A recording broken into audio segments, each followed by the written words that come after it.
Ladies and gentlemen, the President of the United States, accompanied by the Honorable Larry Kudlow and the Honorable Ivanka Trump.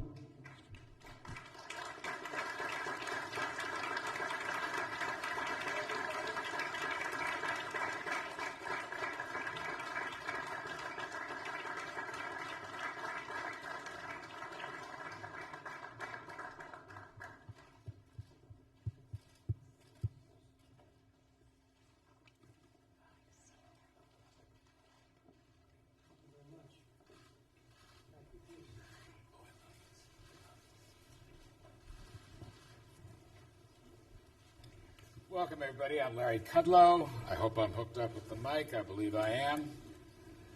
We're here to celebrate, actually. That's what we're going to call this, to celebrate the new American workforce, is what I'm calling it. The new American workforce in the middle of an economic boom. One person has gone around the country championing, crusading, so that every worker can be, listen to this word, it's one of my favorite words, reskilling. Reskilling. We've all got, later on, I'm going to ask her about reskilling old broadcasters and NEC directors, and maybe more.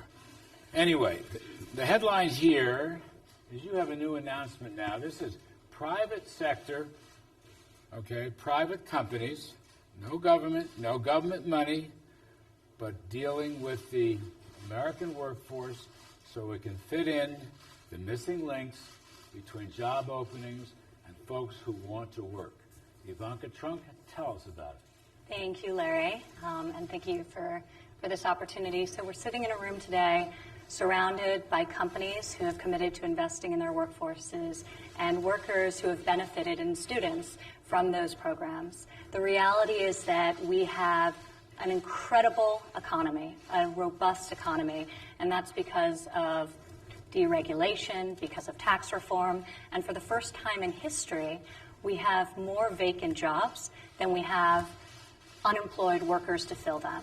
And so this represents an enormous opportunity for us to think about making sure that every American worker is equipped with the skills they need, whether they're in high school and they're looking to graduate and have a job ready for them upon graduation, or whether they're a mid to late career worker who's looking for an opportunity to learn a new skill or learn a new trade.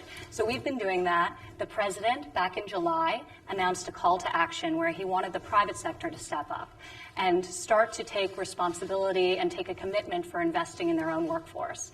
They did that.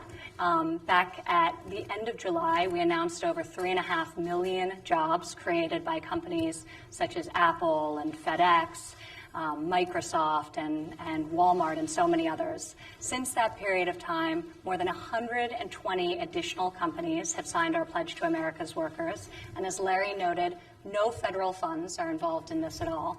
And they're committing to retraining, creating new jobs, creating enhanced career opportunities, apprenticeship, learn while you earn opportunities. So several of those employers are here with us today. We've got the CEO from Textron, who has committed to 22,000 opportunities to train workers in the aviation sector. So thank you very much for that commitment. Ford Motor Company is committed to providing 55,000 new jobs and opportunities in the automotive sector. AT&T has committed to 200,000 new jobs and opportunities. And IPC, John, the CEO, thank you so much, of this association that represents electronic assembly industry, whose members have committed a total of 1 million new jobs and training opportunities. So just incredible. Stand up, please. Please, yes.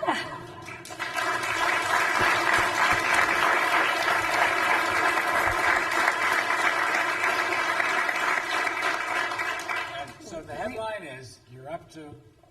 We're up to 6.3 million new jobs. Which is incredible.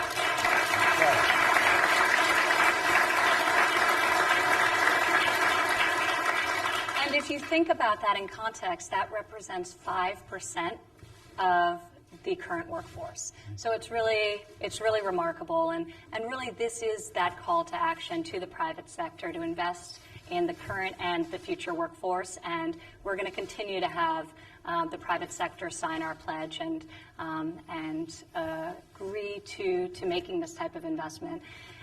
With that, while the last event and the last time we were here announcing the launch of the pledge, today we really wanted to focus on the workers that benefit from it.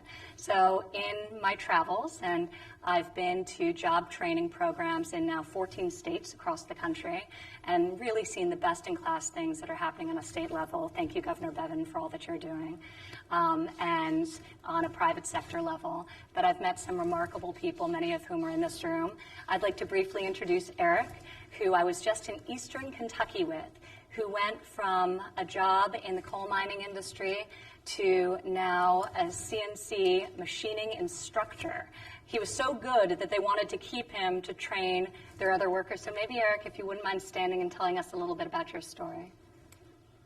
Like you said, I was a laid-off coal miner. I worked in coal mines for 30 years. Worked my way through it all. Electrician when I was laid off. Found myself without anything to, support my family with. What am I going to do? Unemployment's not going to do it. I'm not old enough to be retired yet, so I got to work every day of my life. So I got the opportunity through Paintsville CAP office to give me the knowledge of the CNC machine school. They had just opened up there in Paintsville. I was in the first class. Went through it as a 16-week course. Took to it, understood it, become a part of it. They decided to keep me there, and I help with other students. We're in our third class now. We have people working in Louisville, Winchester, all around the surrounding area.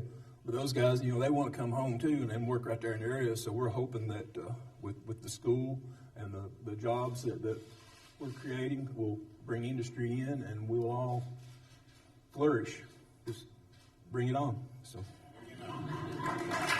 Thank you.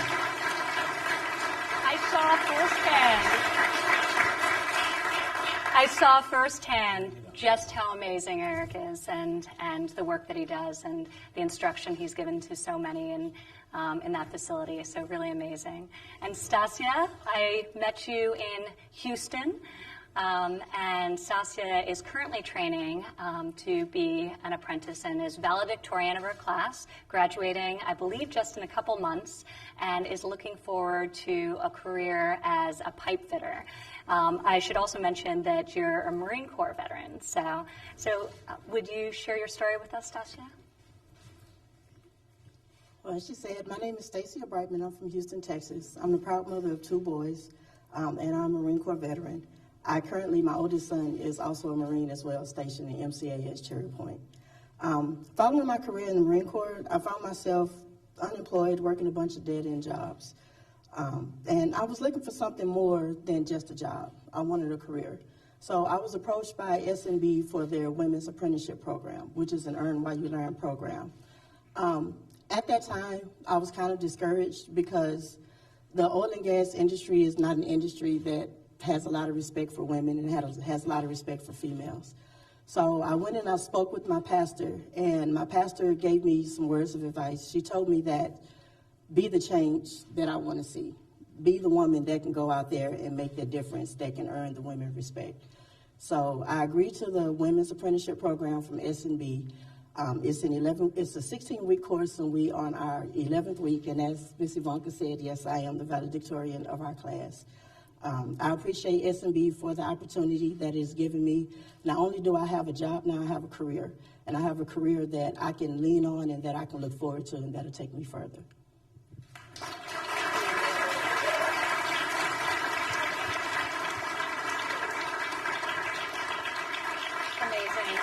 Amazing, congratulations. And lastly, I'd like to introduce Anna. Anna, I met in Pittsburgh in August in Robotics Row. And Anna and I see several of her classmates are part of the first robotics team. And hi, ladies. They are doing just incredible things in the field of STEM, and they're competing both in Pennsylvania and internationally, and are really our next generation of entrepreneurs, engineers, innovators, and really inspiring. So Anna, will you share with us some of your goals and your story? Yeah, my name is Anna Nesbitt. I'm a sophomore in high school. I am, as Ms. Trump said, I am a part of a first robotics team called Girls of Steel Robotics. You can see 3 of the other girls on our team right over there. Every year, our robotics team of around 50 girls from the greater Pittsburgh area meets at Carnegie Mellon University, and we build an 120-pound robot in 6 weeks. Once we build the robot, then we go to international competitions, and we compete with it through a game that FIRST designs. But these teams are so much more than just about robotics. Each girl on our team is part of a business sub-team and a technical sub-team, which allows girls to be able to spend 1 day a week writing a business plan and the next day of a week welding. And it's really teaching girls on our team and on all FIRST programs similar to ours, real-world skills that you could not get from sitting behind a desk in a classroom. So the things that I've learned through Girls of Steel and been empowered to try through Girls of Steel, I know are going to shape my future. And yeah, I'm really thankful for the opportunities that we've had through these after-school programs in STEM. So, thank you.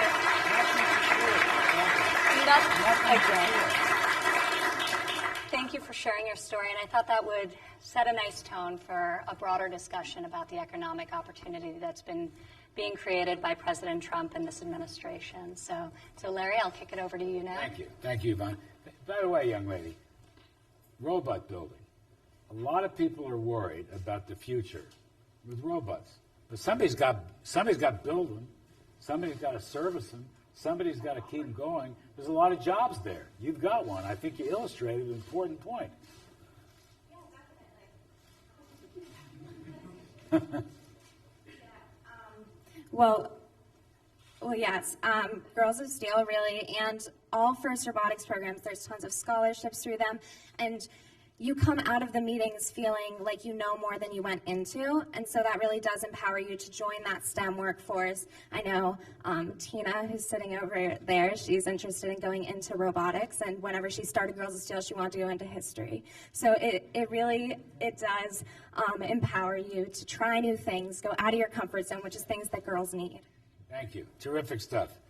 So, Mr. President, nobody wants to talk about the economy anymore. So let's talk about the economy. All right? You beat your critics. You beat your naysayers. We're growing at 3% plus. We just had a record, 18-year high in consumer confidence, I think, yesterday or the day before. How'd you do it? What's the message here? Well, we did it with a lot of good thought, and we did it with a lot of great people like we have here today, and some are going into different fields.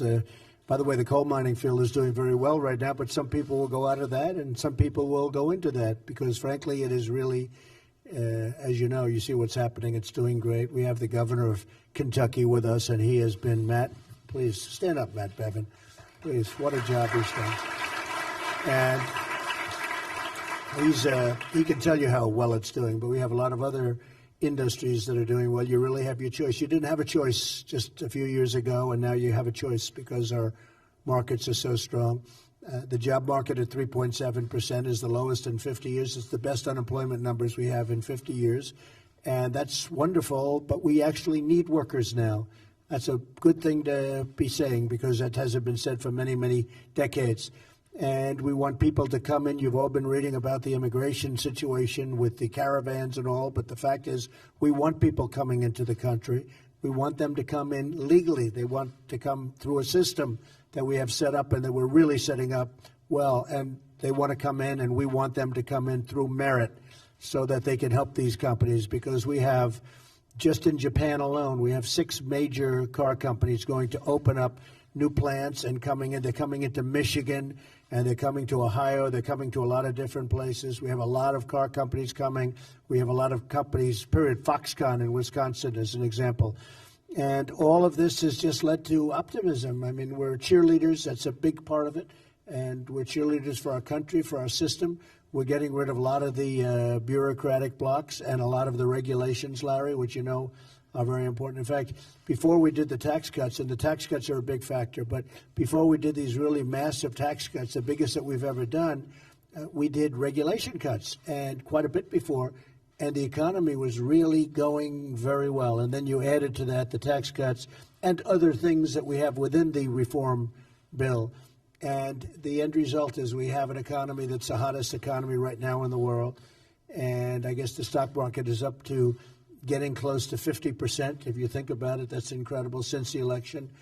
And it's, in fact, I hear today it's doing very well. It's up another 400 points. It was up 450 or so points yesterday. And it's just doing well. I will say this, they're waiting for the results of the midterms.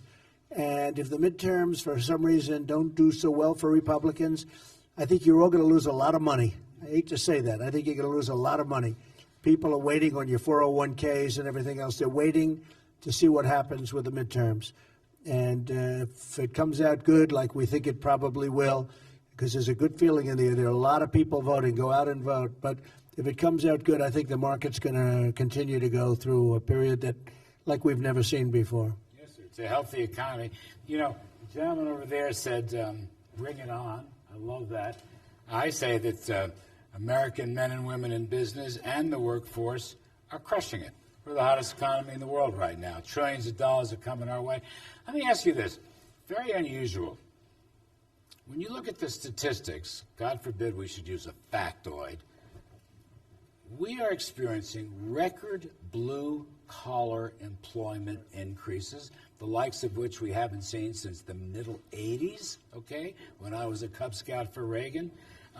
We are looking at blue-collar wage increases are rising faster than white collars. Now, I'm not against white collars, but I'm just saying this is the blue-collar, middle-class Trump economy. How do you account for that? Well, if you remember, the previous administration said there won't be any more manufacturing jobs. You're going to need a magic wand and all of that. Well, we had the magic wand because we have almost 600,000 manufacturing jobs since the election, and it's going to go much, much higher than that. And these are among our best jobs. I mean, if you look at jobs, those are great jobs. They're high-paying jobs. They're skilled jobs. People are being trained for those jobs. And I think that companies coming in, you have some of the great companies. I really appreciate your top people coming from these great companies. And I just feel that they can train people far better than the government can train people. And they go specifically to that company. But I don't think there's ever been a way that we can go as a government and train people like you can train them for your great companies. And I also know that what happens oftentimes is people that didn't know too much, and they go in, they get trained, they get a job. They do phenomenally well within the company. They go up in rank, they go up right like a rocket ship, and they go up in salary and pay, and even ownership in many cases where they have stock ownerships and options and everything else. So I just want to appreciate these are great companies that are with us today, and you've done a fantastic job. So thank you all. Thank you all very much. Appreciate it.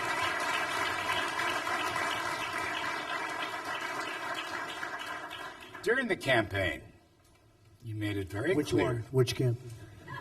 There've been a lot of campaigns. 2016. During that campaign, I thought you made it very clear. You were speaking to people all across the country, the workforce, the entrepreneurs, the business owners. I thought you made it clear that the war against business is over. The war against energy is over. The war against success is over. If you succeed, you can keep more of what you earn. Almost from the day after you won, a falling consumer confidence index started to rise and rise and rise. Day before yesterday, I think, 18-year high. The thing hasn't stopped rising. The same is true for small businesses.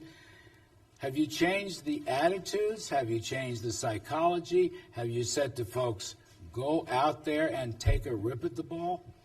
Well, look, I'm a believer in this country. I'm a believer in this system. This is the greatest system on earth. I said it before, we are cheerleaders. If you look at what's going on in certain states, and if you look at what's going on in certain areas of the world, for the most part, the ones that are doing well are the ones that are really in favor. Nobody's hot like we are, though. There's no other country on this planet that's hot like the United States. And a lot of people said this can't happen because we're big. We're a big country. If you look at comparing us to, as an example, China, we're going way up, and China's been hurt over the last number of months, and they're having a hard time, and they'll be fine. And let's see what happens, but we have a chance to make a fair deal because China's been hurting us, and trade deals have been hurting us, and we're changing them. We changed with Mexico, we changed with Canada, South Korea. We have a new deal. We're now negotiating with the European Union, which has been just absolutely hurting the United States. They don't take our product. They don't take your product.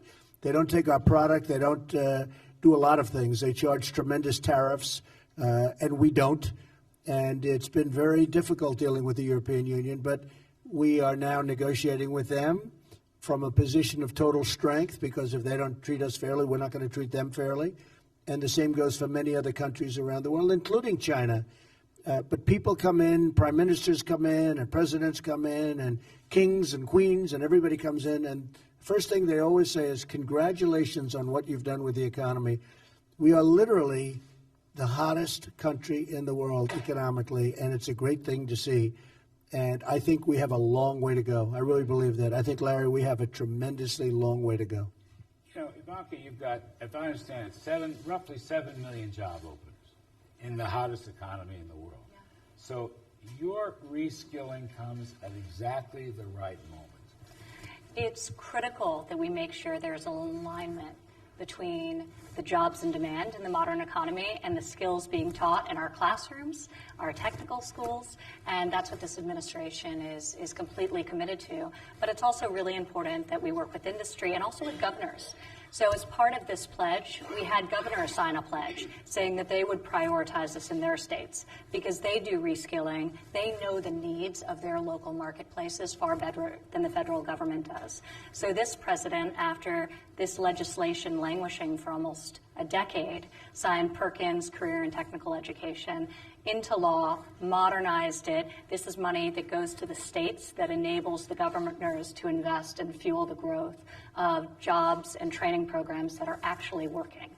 Governor Bevin, who's here with us today, is working very hard to attract businesses because the skilled workforce is there. So you really do need this whole pairing of the industry, the skilled labor, and of course the government's commitment to championing. Some initiative, some hard work. A lot of, and well, we do that well in this country. So this room is absolutely a testament to the fact that our greatest resource is the American workforce. So, Larry, you do need what Ivanka said last. You need some help from the government to get it started in the right direction. One of the things I'm very proud of is the steel industry. The steel industry was dead. It was as dead as a doornail. We weren't going to have a steel industry in 2 years. You look at what happened. It used to be our great industry. United States Steel was our biggest company many years ago, and there was nothing even like it. It was a juggernaut. It was a powerful, powerful company. And you look at what's happened to our industry, and it's gone down, really gone down the tubes. We literally, and you need steel. You know, there are certain industries we can actually do without and we can buy, but you have to have steel and aluminum. And I put a very substantial penalty on what was happening because other countries were destroying our steel industry. And in addition to collecting a lot of money, which we're collecting on the tariffs, where we put tariffs on the dumping of steel and aluminum, 25% on steel, 10% on aluminum, these industries, it's incredible what's going on. U.S. Steel is building many plants and expanding many plants. Nucor is building, and these are new plants in many cases. These are big, beautiful plants. We're going to be using the iron ore from Minnesota and other places, and Minnesota's booming because of it, whereas the previous administration shut it down for environmental reasons, they said, but nobody quite got it, and they just shut it down, and it was just collapsing. But we were not going to have a steel industry. Now, if you just look at it from the standpoint of defense, if you don't have steel, you don't have defense. You're not going to be buying your steel from a foreign country in case you have a problem, which hopefully we won't ever. But you have to have a steel industry. You have to have a very strong aluminum industry. And you take a look at what's happened to those industries. But steel is the talk of the world because they're saying the steel industries, Wilbur knows because you used to be in that business, the steel industries are coming back, industry, like almost, I can say this, it will be at a level that people won't believe in a very short period of time. And this happened over the last 7 or 8 months. You look at what the plans are for U.S. Steel and for Nucor and so many others, where they're building plants, and eventually those prices are going to end up being low because everything's going to be made here. We're taking the iron ore from here. We're taking everything right from our mines, and that's great for our miners, by the way. But we're all doing it here. We don't need outside for that, nor should we. The other thing is the quality of the steel is much better because we were having garbage dumped on our shores. It was sand. It was all sorts of rock in it. It was bad steel. It wasn't structurally good. And we are now creating a fine quality steel, which to me is a very important thing. So what we've done with the steel industry in a very short period of time, I would really say over the last year, is being talked about all over the world. We have a steel industry again, and it's really roaring. Tax cuts have enabled this to really transpire as well. So all of the companies here, the cutting of the corporate rate, the cutting of the individual rates, repatriation of money back from overseas, back to our shores, 100% capital expensing has been just a tremendous boon for the economy. But one of the elements that we've talked about a lot in this room that's very exciting and that Treasury Secretary Mnuchin just put out guidance on, in tax reform, there was also opportunity zones, and that was passed. And that's going to uplift, and the governors have designated over 3,900 opportunity zones to stressed urban and rural communities, and it incentivizes private sector investment into those communities, which is exactly what we want. So the private sector to go and be incentivized to invest where otherwise they would have avoided. So in addition to tax cuts, that's another element that will really help uplift the American economy and fuel the boom we've been experiencing. I was just going to say, sir, well-done trade reform can be very pro-growth. That's what you're saying. So we were losing a tremendous amount of money, and unfortunately, it's a number that nobody can even believe, close to $800 billion a year. When you hear that number, folks, you can't be too proud of our representatives from the past. But we're redoing our trade deals. We're making them fair and equitable, and for the other countries too. But they've taken advantage of us on trade. They've taken our money. They've taken our jobs, and we're stopping that. And we have to take care of, I have the expression, America first. And the fact is we have to start taking care of our own country because we were taking care of other countries and we were letting our country go to hell in trade and in so many other ways. We can't do that. We can't do it with immigration, with the borders, with trade, so many different ways. And we're changing that. And we're making great trade deals from horrible trade deals. And if they don't want to do business with us, that's okay. But they can't come in and take the wealth from our country. It's a great transfer of wealth. They can't. We have had one of the greatest transfers of wealth in the history of the world. It's been taken from our country and it's been brought to other countries. And it was only because we had people that were not watching, or they didn't know, or they didn't care. And it's incredible. When I see some of these deals that were made, I say, how could anybody have agreed to it? It's basic. It's like, I mean, it's literally first grade business. It's so simple. And the end result is it's tougher to get out because they've been so used to making so much money off our country, and we can't let them do that anymore. We're going to start paying down debt. We have a lot of debt. We're going to start paying down debt. We have such potential in this country. When I tell you about deals that were made that were so grossly incompetent, they should have never been allowed to be made, and they never changed them. And everybody knew they were bad, and they never changed them. So we're changing them, and we're changing them very rapidly. Our countries, whether they're allies or not, have to treat us fairly, and they haven't been. Last one, sir. Appreciate it. More of a personal question. Ivanka was talking about initiative and leadership and hard work, along with reskilling. So you've had an unbelievable career. You're in construction, you're in real estate, you're a very famous television host, and now you happen to be president. Did you go through reskilling along the way? I never thought of it that way, but I guess I did, right? I suspect I did. Look, I've been in a lot of different jobs. I love building. I love the real estate industry. It's been very good to me. I think I've been good for it. I always pride myself on building on time, on budget, ideally ahead of time and ahead of budget. And we really have learned a lot. You know, when you build a building, it's almost like every trade. You're involved with the unions in many cases. You're involved with labor, you're involved with finance, you're involved with design, you're involved with so many different things. In many cases, you're involved with international concepts and deals, so you learn a lot. And then I did The Apprentice, which became a great show, a very, very successful show, tremendously successful. I did it for 14 seasons, 12 years. It's so successful, they put it on twice sometimes. And as soon as I left, that show went down the tubes. So, you know, just one of those things, right? I don't know if I feel happy about that or sad. I've never figured that out. But I don't know if I'd want to leave, Betsy, and the show became even more successful. Almost couldn't have been more successful. It was a tremendous success. I learned a lot from that, too. And I've certainly learned a lot. We're here almost 2 years, and we've learned a lot from doing this, and I think we've put a lot of talent to work. We have great people that we work with, and when they're not so good, we make changes, and we have to do them maybe faster than other people would, but I sort of can figure it out pretty well. And we're doing fantastically well as a country, and a lot of great things are ahead. Our best years are ahead of us. I really believe that. Our best years are truly ahead of us. Yes, I love that. I want to end on that. You're the quintessential optimist. The best years of America have yet to come. President Trump, thank you so much.